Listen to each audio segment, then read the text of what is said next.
എല്ലാ തെരഞ്ഞെടുപ്പുകളിലും കൂടുതൽ വോട്ടുകൾ കിട്ടിക്കൊള്ളുന്നില്ല. ഉപതെരഞ്ഞെടുപ്പുകൾ നടന്നപ്പോഴെല്ലാം വോട്ടുകൾ കുറഞ്ഞിട്ടുണ്ട്. കഴിഞ്ഞ പുതുപ്പള്ളിയിൽ വോട്ട് കുറഞ്ഞിട്ടുണ്ട്, പല സ്ഥലങ്ങളിൽ വോട്ട് കുറഞ്ഞിട്ടുണ്ട്. പക്ഷേ അതിൻ്റെ കാരണം എന്താണെന്നുള്ളത് പരിശോധിക്കും. ആരോഗ്യകരമായ ഒരു സംഘടനാ സംവിധാനം വെച്ച് പുലർത്തുന്ന ഒരു പാർട്ടി എന്നുള്ള നിലയ്ക്ക് അതിനെ വിലയിരുത്താനും പരിശോധിക്കാനും ഉള്ള സംവിധാനമുണ്ട്. ഇപ്പം നിലവിലുള്ള നേതൃത്വത്തിൻ്റെ പിടിപ്പുകേടാണെന്ന് പറഞ്ഞു വിമർശനങ്ങൾ ഉന്നയിച്ച് പാർട്ടിക്കുള്ളിൽ നിന്ന് തന്നെ പലരും രംഗത്ത് വരുന്നുണ്ട്. പാർട്ടിക്കുള്ളിൽ നിന്ന് അങ്ങനെയുള്ള വിമർശനങ്ങളൊന്നുമില്ല. അതൊക്കെ പറഞ്ഞ് ഓരോരുത്തരും പ്രചരിപ്പിക്കുന്നതാണ്. പാർട്ടിയെ സംബന്ധിച്ചിടത്തോളം ഇതിനു മുമ്പും പരാജയങ്ങൾ ഉണ്ടായിട്ടുണ്ട്. ഈ പരാജയം എങ്ങനെയാണെന്നുള്ളത് പരിശോധിക്കും. എന്തെങ്കിലും തെറ്റുകൾ സംഭവിച്ചിട്ടുണ്ടെങ്കിൽ അതെല്ലാം കറക്റ്റ് ചെയ്ത് സുശക്തമായ ബഹുജന അടിത്തറയുള്ള രാഷ്ട്രീയ പ്രസ്ഥാനം എന്നുള്ള നിലയ്ക്ക് മുന്നോട്ടേക്ക് പോകുക തന്നെ ചെയ്യും. ആര്? അല്ല, എനിക്കതറിഞ്ഞുകൂടാ. നിലവിൽ അധ്യക്ഷൻ തന്നെ തുടരണമെന്നാണോ താങ്കൾക്ക്? അല്ല, അത് പാർട്ടിയാണ് തീരുമാനിക്കുന്നത്. പാർട്ടിയാണ് അദ്ദേഹത്തെ അധ്യക്ഷനാക്കിയത്. പാർട്ടി ഈ കാര്യങ്ങളൊക്കെ ചർച്ചിട്ട് തീരുമാനങ്ങൾ കൈക്കൊള്ളും.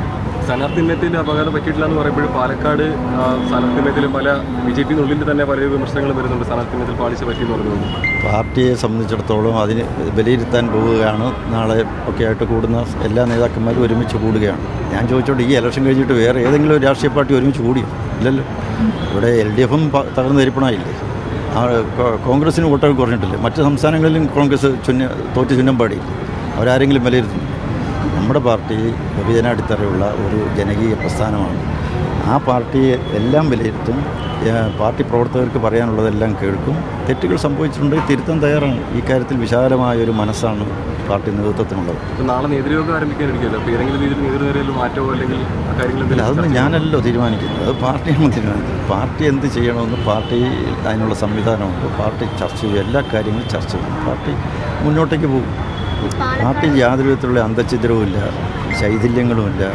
പാർട്ടി പരാജയപ്പെടുന്നു. ഞങ്ങളൊക്കെ ഇവിടെ 1980 മുതൽ ഇവിടെ പ്രവർത്തിക്കുമ്പോൾ വളരെ ശുഷ്കമായിരുന്നു. 5% വോട്ട് മാത്രം ഉണ്ടായിരുന്ന പ്രസ്ഥാനമാണ്. ഞങ്ങൾ ഓരോ ഇലക്ഷനും പാഠങ്ങൾ പഠിക്കാറുണ്ട്, മുന്നോട്ടേക്ക് കറക്റ്റ് ചെയ്ത് പോയിട്ടുമുണ്ട്. ഇനിയും മുന്നോട്ടേക്ക് അങ്ങനെ തന്നെ പോകും. ഇതൊരു വലിയ തകർന്ന് തരിപ്പണമായി പോയി പരാജയപ്പെട്ടതുകൊണ്ട് പാർട്ടീനെ ഇല്ലാതായി എന്നൊന്നും ആരും കരുതണ്ട. പാർട്ടി നല്ല ശക്തി സമാഹരിച്ചുകൊണ്ട് തന്നെ എല്ലാം പുനഃപരിശോധിച്ചുകൊണ്ട് കാര്യങ്ങൾ മുന്നോട്ടേക്ക് പോവുക തന്നെ ചെയ്യും.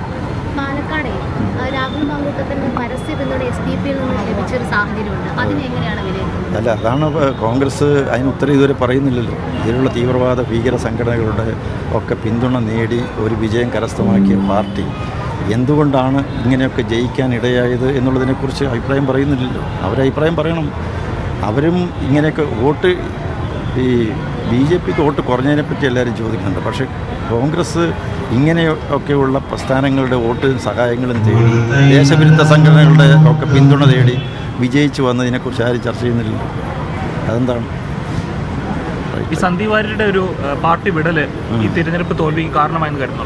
ഒന്നുമില്ല.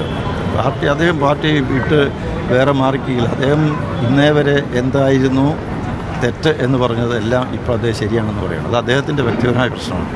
പാർട്ടിയെ സംബന്ധിച്ചിടത്തോളം ഇതൊന്നും ബാധിക്കുന്ന കാര്യമില്ല.